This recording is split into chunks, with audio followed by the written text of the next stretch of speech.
Welcome to study circle. ఈరోజు 27/6/2025 టెట్టులు తెలుగులో వచ్చిన ప్రశ్నలు మార్నింగ్ సెషన్లో అండి. ఇవి చూద్దాము.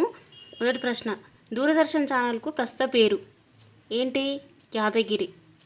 రెండో ప్రశ్న ఏమడిగాడు? పద్మం నానార్థం అడిగాడు. కమలం పాము ఒక నిధి సంఖ్యా విశేషం. నెక్స్ట్ సింహం. సింహం అనే పదం ప్రకృతి పదం ఇచ్చి వికృతి పదం అడిగాడు. సింగం. వినాయక చవితి పండుగను ఎప్పుడు జరుపుకుంటారు అని అడిగాడండి. భాద్రపద శుక్లపక్ష చతుర్థి నాడు వినాయక చవితి పండుగను జరుపుకుంటారు. నెక్స్ట్ కంబం ప్రకృతి ఇచ్చి దానికి వికృతి పదం అడిగాడు. స్తంభం. క్రియారహిత వాక్యము ఏమిచ్చాడు? రామయ్య అమాయకుడు అనే పదం ఇచ్చి ఇందులో క్రియారహిత వాక్యము ఏది అని అడిగాడు. నెక్స్ట్ చింతతోపు అని దేనిని అంటారు అని అడిగాడు. ఇమ్లిబన్. బన్ అంటే వనం.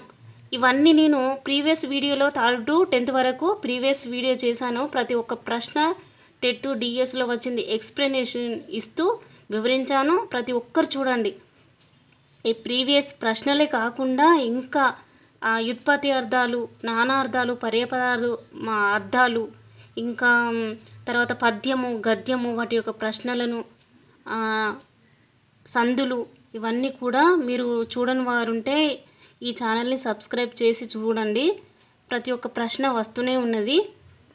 నెక్స్ట్ కవీశ్వరుడు అనే పదం ఇచ్చి ఆ పదాన్ని విడదీసి సంధి పేరు అడిగాడండి.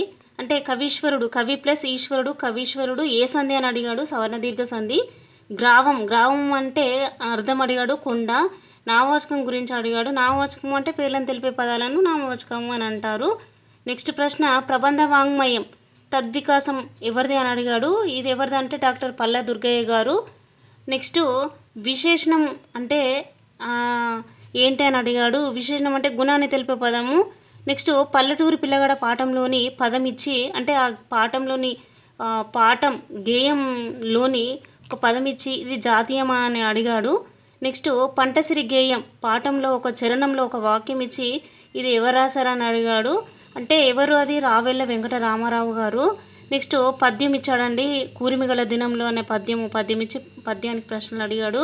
నెక్స్ట్ స్వగతం ఏ పురుష కథనంలో ఉంది అని అడిగాడు. ఇది చెరువు పాఠం అండి. స్వగతం అంటే తనకు తాను చెప్పుకోవడం. ఇది ఉత్తమ పురుష కథనం, నేను తాను. అంటే ఇది ఏ కథనంలో ఉంటుంది? ప్రత్యక్ష కథనంలో ఉంటుంది. ఇవన్నీ కూడా నేను చాలా చక్కగా వివరించాను, మీరు చూడండి. నెక్స్ట్ ద్వంద్వ సమాసం నిర్వచనం అడిగాడండి.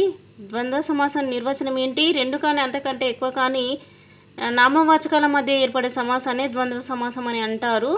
అంటే ఇవన్నీ కూడా మీరు ప్రీవియస్ వీడియోలో ప్రతి ఒక్క ప్రశ్న వస్తేనే ఉన్నది, మీరు చూడండి. నెక్స్ట్ తొలకరి బొంగురులు అనే ఈ పదాలు నాకు అర్థం అడిగాడా ఏంటి తెలియదు, కానీ మీరు ఒక్కసారి ఇవి డౌట్గా ఉన్నది చూసుకోండి. ఈ ఛానల్ మీకు ఉపయోగపడుతుంది అని అనుకుంటే లైక్ చేయండి, షేర్ చేయండి, సబ్స్క్రైబ్ చేయండి.